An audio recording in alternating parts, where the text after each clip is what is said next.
Ako si Paulo, hindi tunay na pangalan. Niyaya ako ng aking kaibigan na magbakasyon sa probinsya. Habang nasa biyahe, nagising ako sa isang malakas na tunog na tila ba parang may kung anong nagsalpukan. Nandito na ba tayo? Tanong ko. Wala pa. Medyo malayo pa. Sagot ni Norma. Bakit huminto ang bus? May banggaan ba? Parang meron yata. Pero wag mo nang alalahanin yun. Bumulik na ako sa pagkakatulog at ilang oras pa ang nagdaan ay narating na rin namin ang probinsya, ang lugar ng aking kaibigan. Para makapunta sa bahay ni Norma, kailangan naming sumakay ng tricycle para makarating sa bahay nila. Nang makarating na kami sa bahay ni Norma, biglang may tumawag sa cellphone ni Norma at sinagot niya ito malayo sa pwesto ko. Napatanong ang tricycle driver habang inaabot ang bayad. Sir, huwag ka sanang magagalit sa itatanong ko. Ano po iyon? Sagot ko. Sir, bago ka lang dito? Bakit po? Pagtataka kong tanong. Sir, iwanan mo na ang kaibigan mo. Hindi sila ordinaryong tao. Ano po? Sagot ko. Hindi ko maintindihan si Manong driver at inabot ko na lang ang bayad. Dali-dali namang pinaandar ni Manong ang kanyang tricycle at kinabit ang tricycle pabalik. Nagsinungaling si Norma at sinabing dito ang bahay nila kung saan kami bumaba. Blanko ang aking isipan at hindi ko makalimutan ang sinabi sa akin ni Manong driver. Tara na at maglalakad pa tayo. Sabay akbay sa akin ni Norma. Norma, teka lang. Akala ko ba bahay ninyo yun?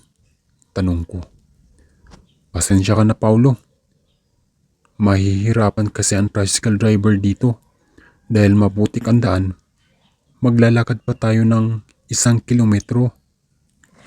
Naintindihan ko naman si Norma at sinang-ayunan ko na lang ang kanyang desisyon. Mabuti na nga lang, sanay na ako sa paglalakad. Hindi ako mahihirapan masyado. Maraming mga abandonadong mga playground, sirang mga sasakyan, mga gamit na nagkalat at naiwan sa lugar na ito. Hanggang sa makarating kami sa bahay ni Norma. Paulo, nandito na tayo sa bahay. Grabe Norma, ang layo naman. Dapat hapon na nang makarating kami sa kanilang bahay. Maya-maya ay may sumalubong sa amin. Pumasok na kami sa bahay ni Norma at nagtataka ako dahil magkasing edad lang sila lahat. Napakabata pa nila. Kung titigan mo, galit ang ina ni Norma sa akin. Kasalukuyan kaming nakaupo sa mahabang mesa kasama ang kanyang pamilya. Nakakapangilabot. Bakit mayroong bungo sa kanilang hapagkainan? Alam kong hindi ako tanggap sa pamilya nila. Maya-maya pa ay nagyaya na ang kanilang ama na kumain. Hindi na ako mapakali dahil kanina pa ako tinititigan ni Jake ng masama. Nag-away ang ama at ina ni Norma dahil sa akin. Hindi ko maintindihan kung bakit nagulat sila lahat sa aking inasal. Hindi ko alam kung bakit ganoon ang reaksyon ko. Nawalan ako ng ganang kumain dahil sa hindi inaasahang pangyayari. Pumunta na ako sa silid upang matulog na. Nagising ako ng hating gabi dahil may narinig akong ingay sa may bubong. Lalabas na sana ako nang may biglang humampas sa ulo ko. Nahimatay ako at pagkagising ko, nakatali na ako at nakapalibot na sa akin ang kanyang pamilya at nag-iibang anyo sila. Nag-anyo silang mga aswang. Norma, pakawalan mo ako dito. Pagmamakaawa ko. Pasensya ka na, Paulo. Hindi ko nasabi kung ano talaga kami. Lahat kami dito sa bahay ay puro mga aswang.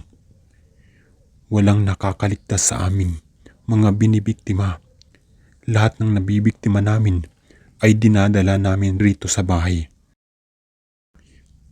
Ang ibig mong sabihin, ang kinain ko kanina ay karni ng tao? Tama ka, Paulo. Sa ganito lang kaming paraan, makakahanap ng pagkain. Maya-maya pa ay umalis sila at lumabas. Ewan ko kung ano ang gagawin nila. Pagkakataon ko nang humanap ng paraan para makawala dito. Mabuti na lang, hindi mahigpit ang pagkakatali niya sa akin. Dali-dali kong ikinalas ang tali at dahil wala naman sila, tumakbo ako ng tumakbo ng matulin hanggang sa di ko na alam ang nangyari dahil nawalan ako ng malay. Pagkagising ko, nasa ospital na ako. Nurse, pwede po bang magtanong? Ano po yun? Ano po ang nangyari sa akin kagabi? Bakit nandito ako sa ospital? Sir, nahulog po kayo sa bangin. Buti na lang at sa tubig kayo bumagsak.